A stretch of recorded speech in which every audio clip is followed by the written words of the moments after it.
खाल्लेला त्यानं काहीतरी आहे ना.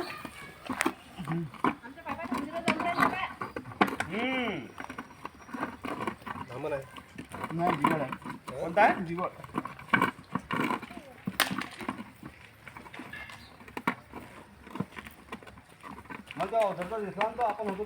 दिवड जातीचा साप पकडला होता आणि आता आपण त्याला निसर्गामध्ये मुक्त करणार आहोत. दिवड हा बिनविषारी साप असून आणि आता आपण त्याला निसर्गामध्ये मुक्त करणार आहोत.